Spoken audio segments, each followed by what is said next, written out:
This lesson is window pane graphing. It's part of lesson 1 in unit 9. We can see that from the big picture. You start off lesson 1 with graphing sine and cosine, and then we look at the window pane graphing. And all of this is done on day 1. And we can see that in our scope and sequence. Since this is the first lesson, there is a unit note. And then it tells you that this lesson is done in 1 day. And it says exploring tree graphs and window pane graphing. The one we're looking at right now is just the window pane graphing.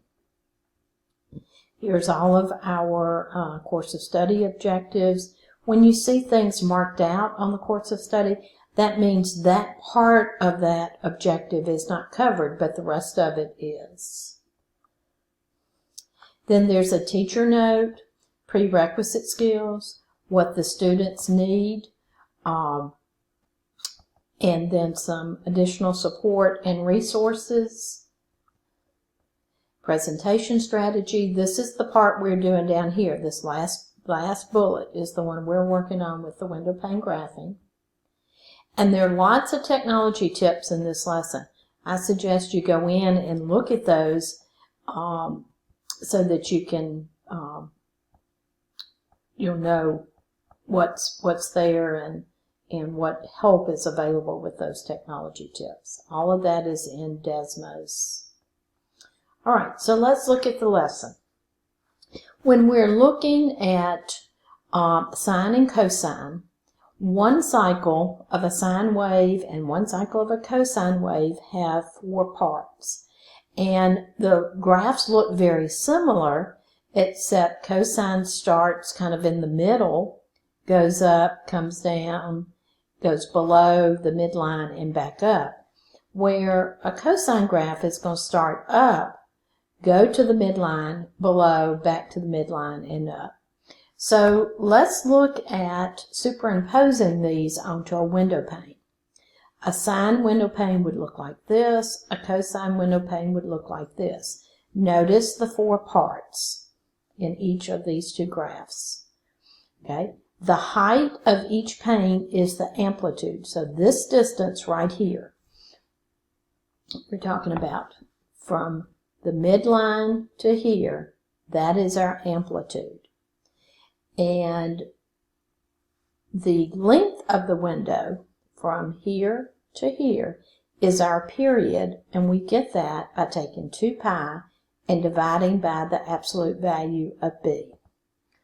All right, so now let's look at the trig function.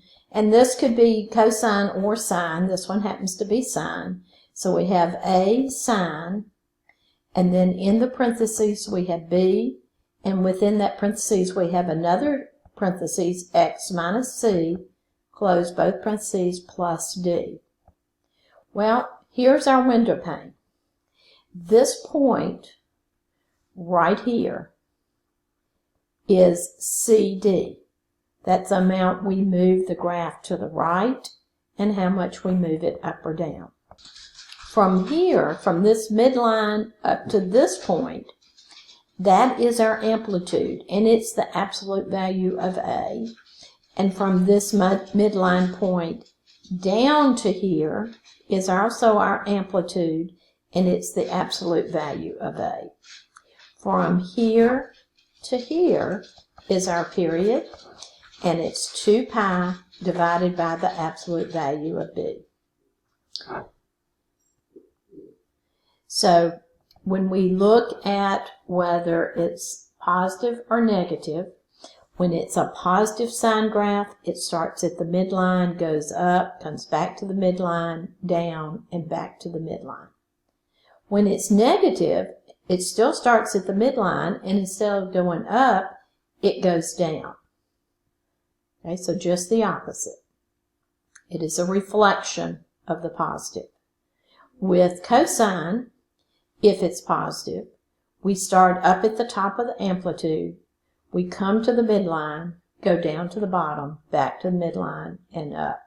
If it's negative, we do the reflection of that. We'll start down, come up to the midline, up to the top, back to the midline, and back down. So let's look at this example. Here's our problem. Okay, so we have A equals 2, B equals 1/2, C equals 1, and D equals 3. So our amplitude is 2. And it's the absolute value of A. In this case, it's already positive. Our translated origin, or the point that goes right here, is 1, 3. And we get that from C and D. Our period is 2 pi divided by B, which is 1/2, which gives us 4 pi. Now you can make it a decimal. I think it's easier to just leave it as 4 pi. So when we go to graph this, we label this point with CD, that's 1, 3. This is our midline. So our midline is at y equals 3. All right, our amplitude from this midline, we go up 2. So this point up here would be 1, 5. And we come down 2. So this point here would be 1, 1. Okay. Now, our period, we said, is 4 pi. I like my students to label this axis. So I know over here, if I didn't have this shift, okay, if I didn't have that shift, I would have 0, 2 pi, and then 4 pi. And that would be my period. But I have this shift over 1. So if I'm just labeling this x-axis, this would be 1 plus 0, which would be 1. This would be 1 plus 2 pi, and this would be 1 plus 4 pi. And remember, I looked over here, divided it up using the 4 pi, and then because I shifted over 1, I had to add 1 to each of these numbers. And I like my students to label that. That's up to you. Or you can have them label the whole period as 4 pi. Then they show it on a coordinate plane, and you can see that this point right here has been shifted over 1, up 1. This midline is at the 3. So you can see that this point is 1, 1, this point is 1, 3, this point is 1, 5. And this whole thing is 4 pi, so this point right here would be this 1 plus the 4 pi.